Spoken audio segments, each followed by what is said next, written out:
Magoka has said that it's just about mismanagement of finances at the university. So I was engaging Dr. Maloba Wekesa, the chapter secretary of WASU, who's joining us from a city center studio. And Dr., just before you give us the genesis of when the rain started beating the UON, kindly with, just breaking down the numbers for us, kindly tell us how many of your academic staff members are going to be affected by this decision. The number, of course, is well known. We are talking about more than 1,600 lecturers. But then let us not even get into the statistics of who it will affect only as workers. I wanted first to start with a contextual review so that you can understand why there is a lot of disquiet at the university with what is currently happening. And I had mentioned earlier before we went on break, and I said that let's start with 2010. The reason why I'm picking 2010 is because something very fundamental happened here in Kenya. The birth of a new constitution. The birth of that new constitution heralded a couple of things, which was a breakaway from how things used to happen before. That 2010 constitution, and I don't want to go back before then when the universities were only numbering 6, even from the 70s, there were very many other legislative organs and statutes that regulated public universities, not just public universities, even private universities. So with the exponential growth of university education, there was need that there was only going to be one act which was guiding how universities were going to be managed. In 2012, there was a Universities Act that came into play. And in that 2012, that University Act was not only supposed to govern the University of Nairobi. It's the premier university in Kenya, yes, but because of the expansion in higher education, there was this act that was supposed now to be the framework by which any establishment of any other university would be deemed to look like. So in 2012, if you look at Schedule 5 of that University Act, that's when we talk about the governance and management of universities. Remember, there are very many interrelationships within that act. What things like the Commission of Higher Education, Commission of University Education, Q, would be doing, the financing of universities, how it will look like. All these things were housed in that act. In that act, there was also the question of charter, how to get a letter of interim authority, how a university will be regulated if it has to offer university education, because these legislative structures are the ones which guide how higher education is supposed to be regulated. Remember, a government must have structures. You do not run a government and its public institutions without some statutory alignments. And part of this was that University Act, and in that Schedule 5, when they talk about the management of the governance and management of universities, then they were talking about how a university should be governed in accordance with provisions of its charter. Now you can see a lot of those things there. Provisions of its charter. That means by the time you are being given authority that this is a university that is going to be giving out higher education, you are granted a charter with some regulations. It's the reason why, whether you move from the University of Nairobi, whether you go to KU, whether you go to Egerton, there are certain structures that will continue obtaining. Right. Among them would be a council. Let me just finish. If it is a private university, it would be a board of trustees. So once there is a council, the council will be a kind of employer, all right? And it will not just employ, it is also going to be granted powers to employ certain individual offices. Among them is vice chancellors, deputy vice chancellors, principals of colleges. This was in 2012. All right? Now remember, we were doing this charter.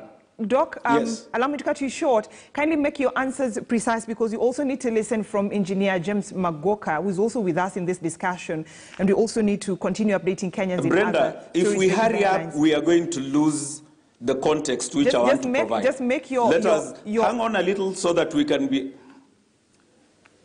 Yes, there's going to be precision in this after you listen to this. Now, what I've just told you is that there were certain structures which were created. The council going all the way to the deputy vice chancellors, to the principals of colleges, and who appoints what, who appoints who, and in what manner. Obviously, there have been amendments from then on, going forward from 2016, mostly to do with the students' associations. There even have been amendments in 2019, 2020, all right? The basic structure has not changed. From that University Act, the basic structure is that you have a council, and that council envisages that it will have DVCs, a VC, principles, like that. So let me bring in... Okay. Doc, let me bring in your counterpart from KUSU. And, you know, you've had it from your colleague, Dr. Wekesa, that looks like the structure of the universities are not working. It was supposed to be a one structure, but from the way it's operating, it looks like they're operating from different structures. So why do you think UON leadership, the leadership of that university, is very quick to make these changes using the IMF, you know, decision or advice, actually, that the government needs to cut down on its workforce as a way of trying to save the country's wage bill? And not because we've not seen the universities like JKUAT, KU, Egerton University, Maseno University bringing this implementation. Yes, I agree with my colleague totally, and especially when the government amalgamated the various acts of the various universities to come up with one act, because it was then intended that the structures within the public universities in Kenya were to be the same. But to be specific to your question, which I find difficulties in answering, I can simply put it's because of impunity. Because our constitution, our 1010 constitution is very clear. When you are making an adverse administrative action that is likely to affect an individual, then that individual must be consulted. Mm-hmm. When you are making a policy that is likely to affect the well-being of Kenyans and therefore the workers at the university, then there must be public participation. And we've seen how many issues have been challenged which do not go through public participation, and they have been disallowed in the courts. Mm-hmm. And we are saying it's just a question of impunity. For example, how do you purport to sack the vice chancellors who are the appointees of the public service? Remember, under the current act, the University Act, the councils only appoint when the interview has been done by public service, and therefore to scrap those positions, you must also consult the public service, because they are in themselves participants in the recruitment process. So it's difficult for us to understand how in one day, mm-hmm. a university management or a council for that matter will come and announce that they have scrubbed positions. Mm-hmm. All right.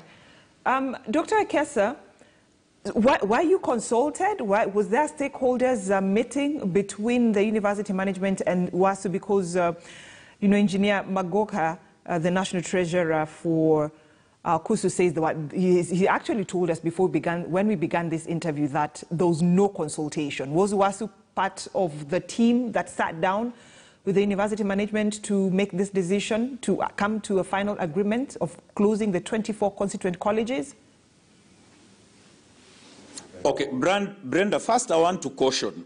Please let me be the one to answer the question. If you ask leading questions, then we will not get my input as I actually wish to have. Dr. Wekesa, right? Dr. Wekesa. So here is the thing. Yes. Dr. Wekesa, yes.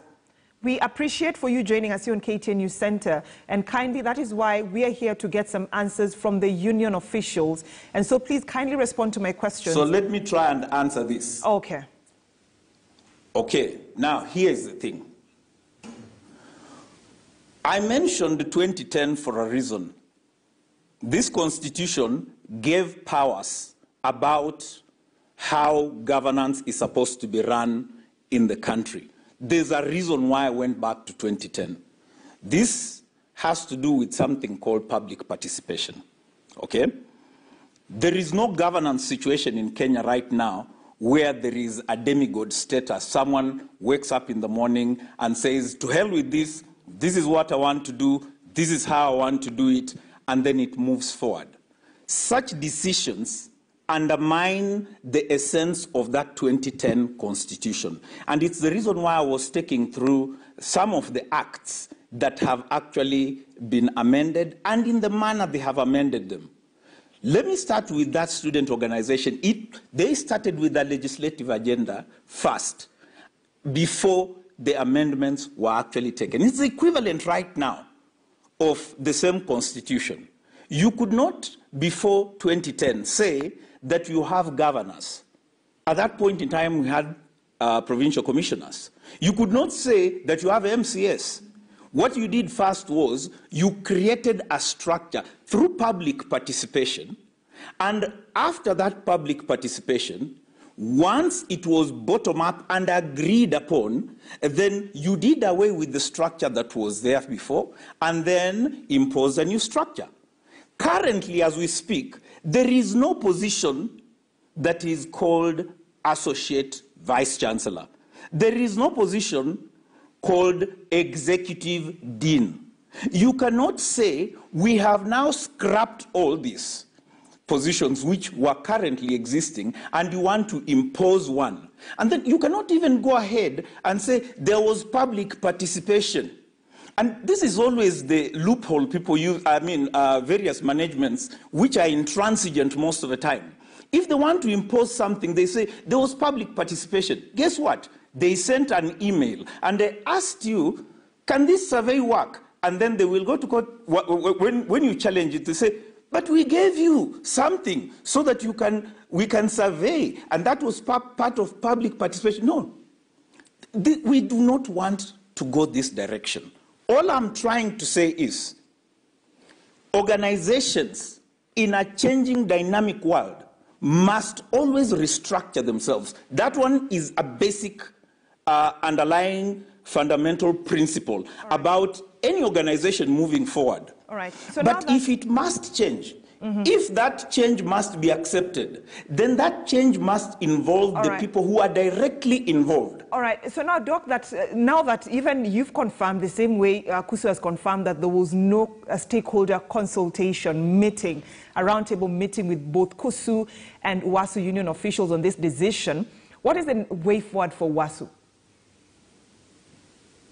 Of course, the way forward is simple. Personally, as we speak with my current team, we have written to the Vice Chancellor. We have requested for documentation for this kind of changes that they are already envisaging. We want to be given these documents so that we can actually talk from the point of information. That's the first step. Now, once this documentation comes, we want to know how was this decision arrived at? Because that is what now participation is all about. Remember, a university is not just any kind of institution. This is the melting point of intellectual discourse in the country. We are endowed with a lot of resource, human resource. Our Vice Chancellor is also a student of some of the professors who are currently there. I am also a student to lots of my colleagues out there. I cannot impose something on them. All right. What I have to do is, if I want to do something, I go back to them and ask them and say, I think this is the direction. What do you think? Then we engage in discussion.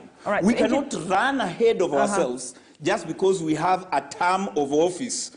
And then we say, during my term of office, this is what I want to do, whether they like it, yes or no. Allow me to bring in your Kusu counterpart. So when that announcement was made, is there a circular, or has there been a circular that has been sent to the union officials, probably as a way of now telling them this is how the new work, this is how your new working environment will be? Because of COVID-19, several organizations, institutions, learning institutions are trying to do an online sort of learning. Engineer Magoka? I must say from the very beginning that these issues of Nairobi University about retrenchment and downsizing, we have seen it on social media and the mainstream media. We haven't received any communication, as it were. And our position is that the Ministry of Education cannot afford to be a bystander in this process. Remember, Brenda, any exercise involving retrenchment that has happened in this country has involved the mainstream government. It is therefore not possible for one university to wake up one morning and say, we are going to remove the livelihood of any Kenyan, not even a single Kenyan. And therefore we are asking the Ministry of Education to not be a bystander. Get involved. Streamline these vice chancellors.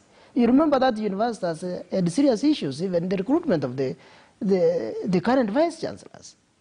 And the ministry seems to be unable to manage that process or the functioning of the councils. And I think, in my view, the doors are not closed. There are many avenues. If we are pushed to the corner, then we will have to be forced to move to court, which we really did not want, having had students out for so long. Right. Remember that the pandemic has really affected the programs at the universities. Students have not graduated at the very time they expected to graduate. But then we are forced to the corner.